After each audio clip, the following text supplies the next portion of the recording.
is a lot right now. Are you feeling it? We all need new tools to help us walk through the chaos with grace, ease, and compassion for each other and for ourselves.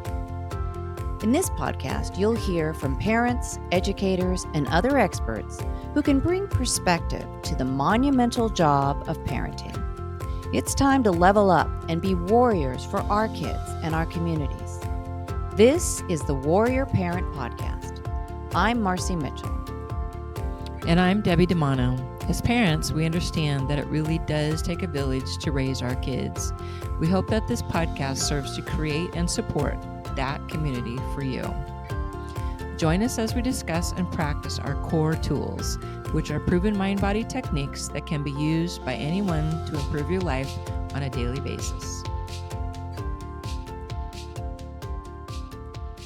So welcome back to the Warrior Parent Podcast. We're so happy you're joining us today.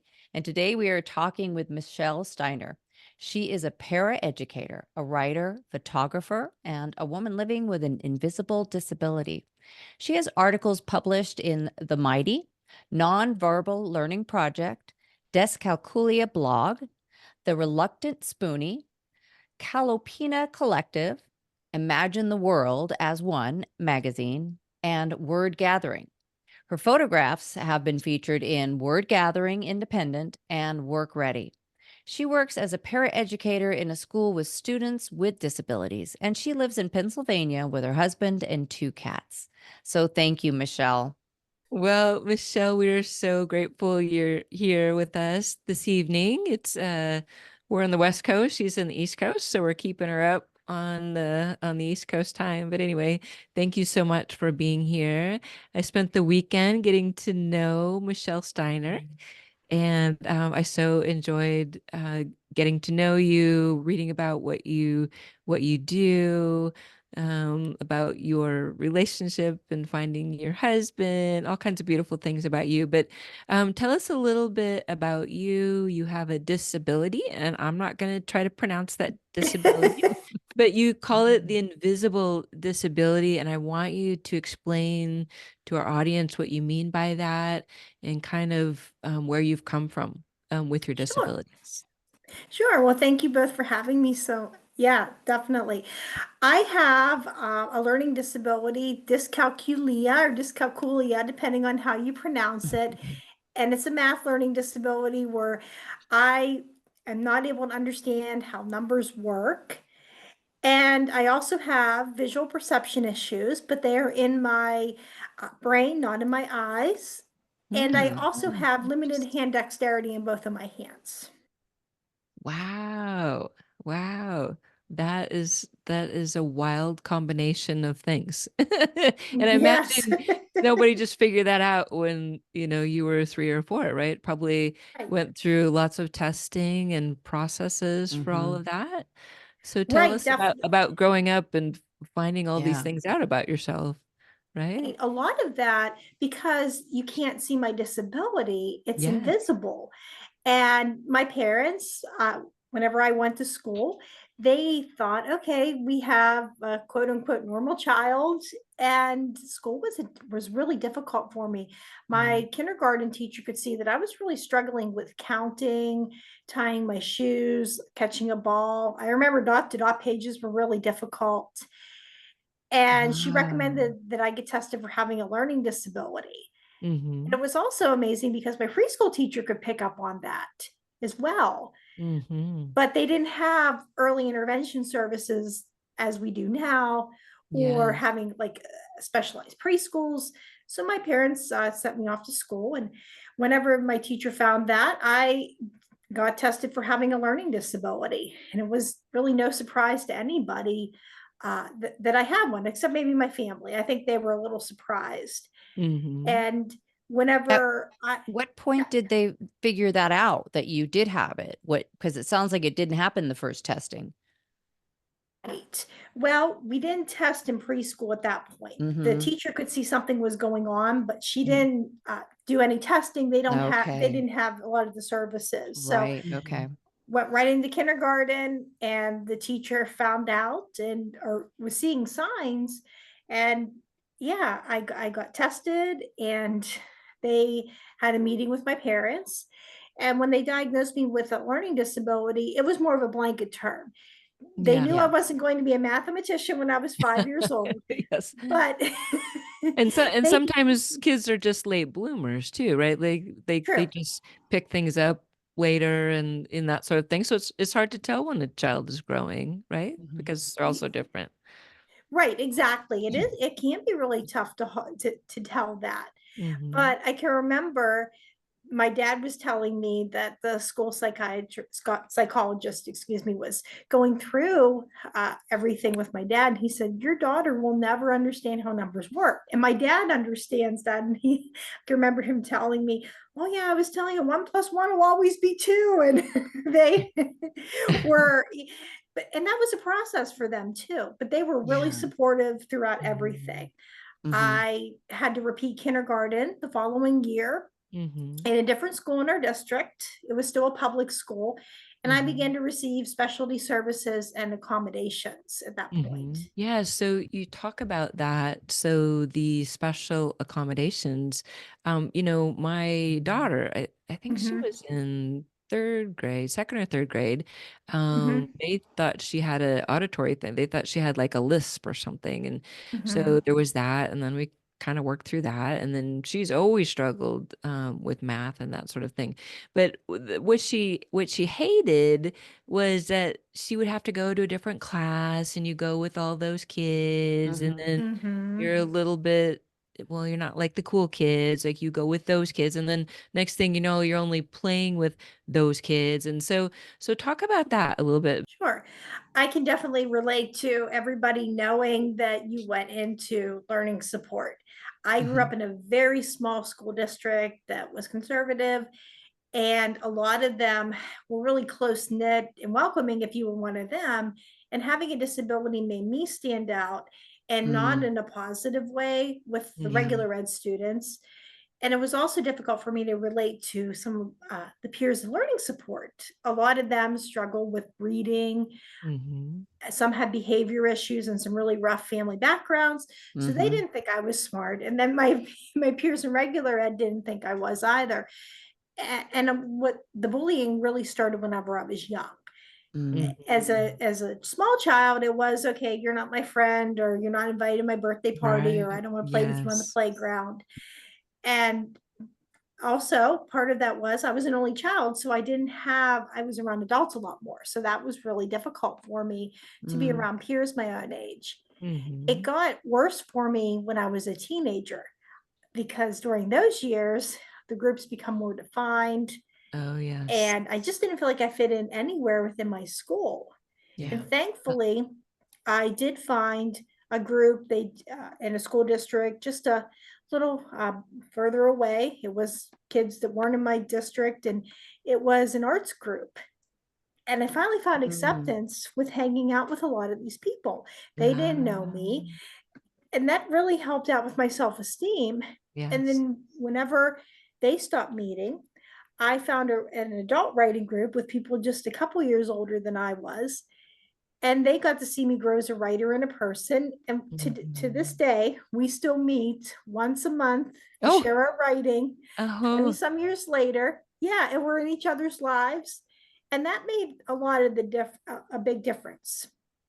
Yeah. that's Do beautiful. you think that I'm hearing, a lot of good things about that. So obviously having that connection and having peers, but also I think that being expressing our creativity.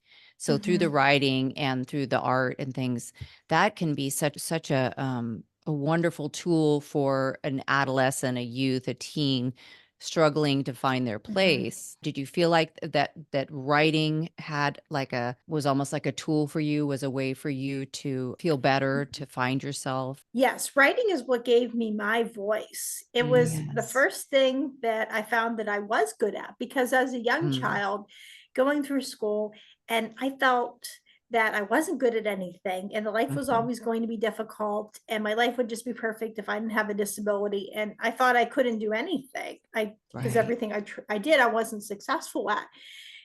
And I can remember my dad would read me stories every single night, and I started writing whenever I was young. I think in second or third grade, my dad found one of my first stories, and it was about a dinosaur. And that encouragement of him saying, "This is really good." I couldn't believe it. I thought that I couldn't do anything. And hearing that encouragement is Mm, what I wanted to write after that point. That yeah. encouraged me to write more stories and more poems. And I love to read books, and it fostered a love of reading. And that got me through a lot of difficult years myself. Hmm. And when I finally started talking about having a learning disability, that was healing too. It took me a long time, through a lot of things to do that, because I can remember it was one of the recommendations that was from one of my friends in that writing group, said you really should share about having a learning disability. And as a teenager, I thought, well, that's a little too personal. I don't know if I want to go there. And I Hmm. think I wrote some bad poetry and some other really cringy things that would not want to read today, but I did get a chance to write some other good things too. Yeah. You speak about trauma, and I imagine some of what you went through as a kid was fairly traumatic. Just, and it is for lots of kids right Hmm. now, teenagers and Right. those who appear to be different or Mm-hmm. in the not cool crowd or whatever you want to call it. But Right. you called it, I don't know if this was a poem you wrote, but it was called Broken Glass, broken glass trauma. Mm-hmm. And it's really, really beautiful. You first say everyone has it, right? Like it's true. Like we all have had Yeah. some sort of trauma, if it's bullying or whatever the thing is. And then it's just as you suggested, is how you handle the trauma, right? And you talk about how beautifully, you have this big full life now, and how you managed, your broken glass, right? And to Mm-hmm. acknowledge it, right? And we feel like, Marci and I, we've had this is our third podcast today. And every conversation is about the acknowledgement, right? Like, Hmm. Yep. why are we so scared to talk about our truths? Right. All Uh, our stuff, all the stuff Yeah. that we think no one else could see, or they won't like us. They won't, they'll think we're whatever. yeah, Right, because everybody's had something traumatic, that has happened to them, and it's talking about that. And I think it's also acknowledging, because a lot of times people will just say, "Oh, that happened so many years ago," yeah, or yeah, "Oh, that shouldn't bother you." But once you break that glass, whatever that glass is in your life that yeah, represents that trauma, you're going to have a piece of glass that might come up every once in a while, no matter how careful you are with it.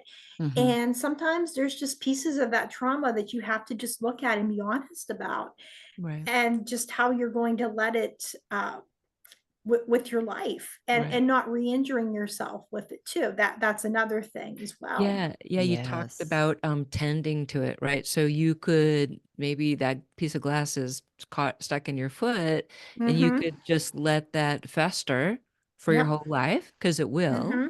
right? Hmm. Or Yep. you can do some work around it, right? Which Exactly. typically is internal or with a therapist, or Right. however you deal with it spiritually, perhaps. Mm-hmm. Everybody has different ways of doing that.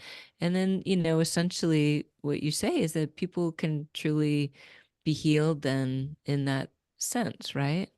Mm-hmm. So clearly you have healed, even with your disability. The disability is always there, but you probably continue to tend to it, as you say, right? Yes, because Yeah. yeah, there are moments where it does come up where I think I'm doing great, and then I'm like, And then I'm not. yeah, that I'm not, or we hit a rough patch, or sometimes I might remember something that did happen, and I have Yeah, to acknowledge, yes, that is something that did happen, and just how we tend to that. And there's a lot of different ways with that, and it's an ongoing thing too. It's never going to completely go away, because there's always going to be sometimes moments where you'll be in thinking, okay, my life would be so much easier if I didn't have this. But then I can look, it's just all in how I look at it with perspective. I was yeah, talking with a young lady today, just helping her out.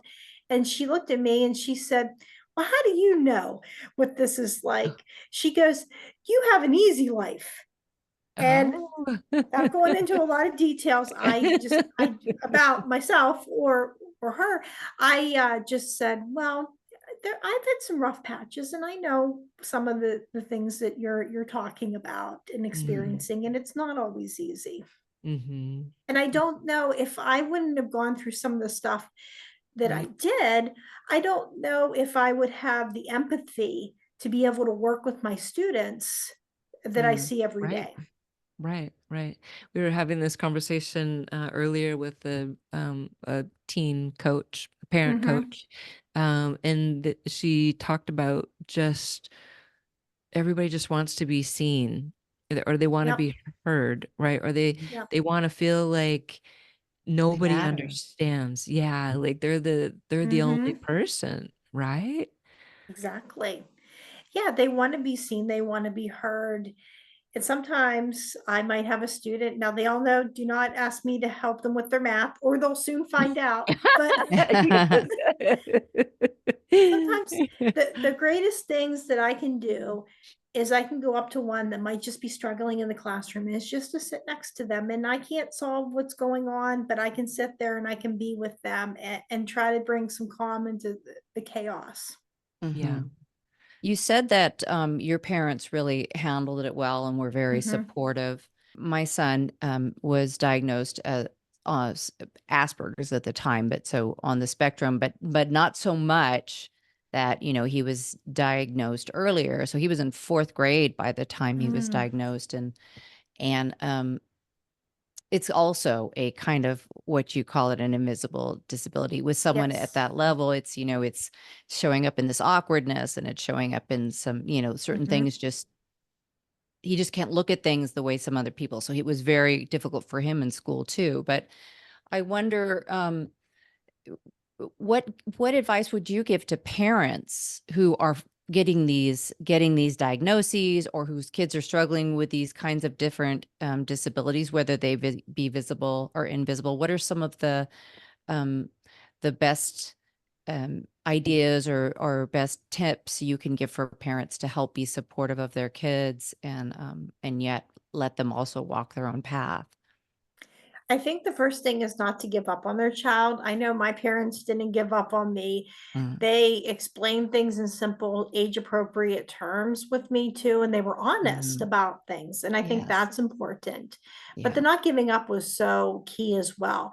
My mom and dad spent a lot of sometimes tearful homework sessions trying to study with me.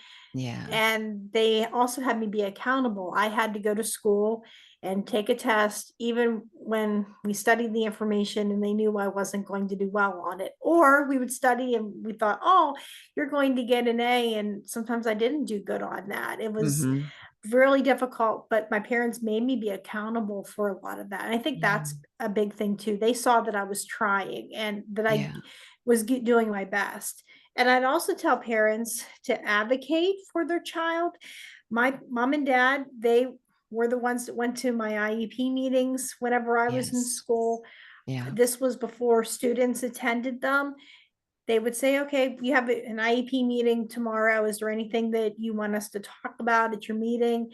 And sometimes that was really good because I knew that I wanted to go to college. And a lot of the people that teachers I work with didn't think I could do that, but my parents were able to talk with them, and they gave me a realistic view on what I was going to need. And I Mhm. also think it's working with the schools a really big thing, and Yeah. whatever professionals they're with. My mom would call my first learning support teacher. And in fact, I got to see her after I graduated a couple years ago. And she said, yeah, your mom would call me and we would work together on things with you. Yeah. And I think it's that having that, just that continuity was so important because I had to do my work at school, and then I had to be held accountable at home and at school for what I did and my actions. And I think that helped out a lot too. And Yes. that was my mom's favorite. We had some good ones, and then we had some ones that weren't so good, but Yep. Yep. yeah. Yes, and that's why the advocacy thing is so important, right? Because they're really the ones who know you better than anyone. I mean, the schools are busy and hectic, and there's a lot of kids with special needs now, right? And so they can get lost in the cracks, and they don't always know what's going on with you because they don't see you at home or whatever. So the parents, I think, are key. I think a lot of parents, I know when my daughter was having lots of issues, I always felt like I was the squeaky wheel, like, oh, there she is again. She's calling us again, right? But you have to. You have to, right? That's your child, and these are really important times. So you graduated from college then? I did. And Yoo-hoo! Good job. thank That's you. As a awesome. lot of people Yeah. didn't think that I could do that. I had a learning support teacher who said, I don't think you can go to college because of your math difficulties. And she suggested trade school. And I had a psychiatrist who evaluated me to get disability accommodations. And I've never been a great test taker. And whenever I had my scores were really low, the psychiatrist said, I don't think you can go beyond community college. And had a professor that told me that I'd have limited job choices, but I was able to get my associate's degree in early childhood education. And after a while, I took a break. I moved out on my own. I was working some temp jobs, and whenever my job I always wanted more for myself. And whenever my job downsized, I thought this is the time to go back to school. And I was able to go back to university and get my bachelor's degree, despite being told I couldn't do that as well. Good for you. Good for you. Yeah, bravo. I mean, it just Bravo. shows our words are so important, but these people, and this is something that my son struggled with, because one of the ways his autism manifests is that he's very literal. And so when somebody in authority says something to him like, I don't think you'll be able to go to college, or you won't be able to do this, he takes it very literally. And then I have to work to undo that, to say that person doesn't know what you can do. That's their opinion. And, and just keep reminding him that you can do what you decide. And, I've said that to him many times, whatever it is that you decide, if you want it, you can do it. You can find a way to get there, and I'm here to support you. But it's kind of a shame that that some folks are so, they're in just such a, this is the way we do it, and there's only one way to do it, and that's not how people work. People have many skills and many things to bring, and if you had listened, you wouldn't be bringing your gifts to students today, which is a miracle, a wonderful thing for them. So thank you. Yeah, a lot of it's just finding the right program and making the right decisions, and finding a way that to be able to do that, because success doesn't always come in this package that we think it is going to. It comes in something a lot better. And before I went to school, or I got my degree, I was really negative. I believed a lot of that stuff. yeah. But after that happened, my outlook started to change a lot. That's just it, because in those years, those formative years, if that's what you're Yep. being told, it's sinking in, and it's so damaging. I'm so glad to hear that you were able to prove it to yourself, because what's better than proving it to yourself? Now you're like, wait a minute, look what I just did. And then well, if that's true, then maybe all these other things that people were saying aren't necessarily true either. And maybe I can do the things I want, and I'm here for a purpose. And we get this idea that everyone needs to look the same and have the same skills and the same talent.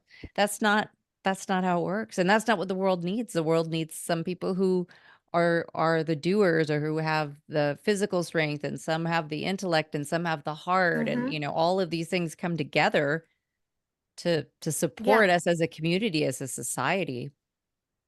Exactly. Yeah, the world needs all kinds of thinkers. It really does. Yeah. Well, thinkers and creators, right? So, Yep. so those of you who are able to watch us on YouTube, Michelle has this really beautiful background. It's all flowers, and I was looking at some of your photography on the website last night, and so tell us a little bit about how you came to be a photographer too. Yeah. Well, a lot of with photography, a lot of my pictures are inspired by not being able to drive because of my visual perception. Mm. And I started to notice that people would tell me, you bring out details in a flower that I would miss. And I started noticing that I would be in the car with my husband and I would say, did you see that? And he was like, I'm focused on the road. He's getting a little bit better about this. But I got a chance to notice a flower, or I got a chance to notice something else. And whenever I'm on a walk, I get a chance to be able to take a picture of that. Mm. And sometimes I could be sad. Oh, I don't have a way to get somewhere. I don't have train. But when I'm on my walks, getting to places and I see that Yes. beauty, that's a shot I would miss if I was sitting in the driver's Yeah. seat. Yeah. And I get a chance to take that picture and I get to share that with other people. Yeah. Yeah. That's the spin on it, right? Like Mhm. learning that your disability is allowing you to see things that the rest of us are missing. We're not able to stop and smell the flowers because we're running Mhm. We're in around the too car. fast, right? Yeah, Like that idea Yep. of that's of beautiful. disability as superpower, or as Yeah. something special, your special talent. That's wonderful. Yeah. So much comes down to your perspective and what kind of Yep. mindset are you showing up with things. And that's really can be really more challenging for teens and adults, or teens and kids, but to come into your adulthood and be able to shift that is well, it's a beautiful thing. Thank It'd be you. wonderful to not give the kids those negative messages more and let them begin with that so they don't have to unlearn that. And obviously that's the goal. And I'm sure that's the kind of thing that you're bringing to your kids in your classrooms. And that's a Yes, I wonderful try gift. to come and tell them. I try to see what they like to do with their life. Now, I'm Yeah. working more with sixth graders, so they're still a little young in a lot of that. But Mhm. I like to see what a lot of times they want to do and be able to give Yeah. them some resources for things that they can. And some of the things that I am showing them are things they can take with them, not only to the next grade, but they can take with them for the rest of their lives. I think Yeah. advocacy is so important. Yes. I remember I had a student last year who was really struggling in a class and she was afraid to ask for help. And I went through and I said, well, here's how you ask for somebody. Here's how you ask Mm. somebody for assistance. And she Yeah. wasn't scared anymore. She was asking for help. And I think it's just so very clear, that they need to know how to be able to speak up for themselves. That's important for everybody too, to know how to do that. Yep. Yes. Sure is. So, and being that it's Love Month, I wanted to mention that you are in a loving relationship with your husband. And Yes. so you have an inspiring story for anyone who has a child with disability. That sounds like Mhm. you have an amazing full life. There's nothing missing from your life. Probably Oh. getting, a lot more than those otherwise because you have the perspective to see the world that way, right? Yes, definitely. It may not have been the life that I would have imagined whenever, but it's something I wouldn't trade for anything now. I can just see how things have worked together and just meeting my husband and just being blessed with wonderful family and friends has just been something amazing. And there is hope because I can remember whenever before I met him, I had some relationships where a lot of people were like, I couldn't imagine dating someone that had a disability. And Hmm. I thought, am I ever going to meet the right person? And Yeah. just when I wasn't expecting it, as the old cliche goes, that's when I Yes. ended up As finding so love. often happens. Yeah. That's wonderful. Yeah. Wonderful. Yeah. What's your husband's name? Ron. Ron. Shout out to Ron. Yay. Yeah. Well, I think we're just about out of time, Michelle. I'm sure you're Okay. getting tired. It's a little later there than it is here. Yes. So we are so grateful to have met you. And we met you through the collaboration, the podcast collaboration. And we're so grateful for that collaboration. Marci and I are like, that is the real Yeah. deal. We have met some of our most favorite humans through that collaboration. So I'm grateful to have found you there. Yeah. Before we go, Can you tell us where people can see your photography and read your writing? Is there somewhere they can go for that? Sure. You can find me at michellesmission.net. Okay, and we will post that in our show notes today. So if folks want to check out some of those beautiful photos or your writing. Thank you so much, Michelle, for sharing your story with us. Thank Thank you you. so much. Oh, thank you so much for having me on the show. It's been a pleasure. Absolutely. Keep up the good work. And now for a moment about meditation and how it can help you and your family to self-regulate and mindfully return to a place of calm and centeredness.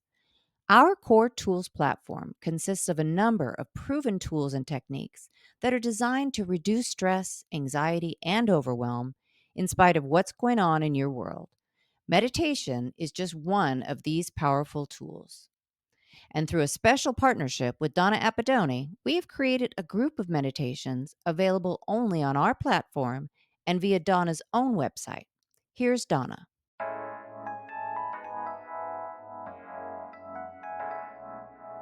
The truth should be easy to find. More than the absence of lies, the truth is love. It's open. It's transparent. Hi, I'm Donna Appadoni, and I'm the person who writes and produces meditations for Cour Experience. You can tell when somebody is telling you the truth. It feels right. It looks right. It feels real. There's no anger in it. There's no fear involved in it. Before you speak, before you act, make sure it's the truth. And if it isn't, release whatever fear or anger may be involved, anything that you may be feeling along those lines. Then you can speak and act with truth and with love. Remember, whatever's happening with you right now, you can do anything you set your mind to do. I am filled with truth.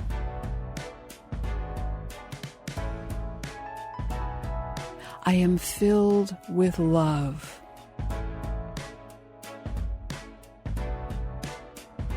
I am open.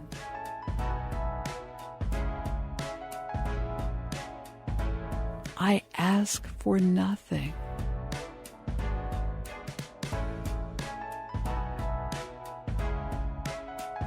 Truth is easy to find.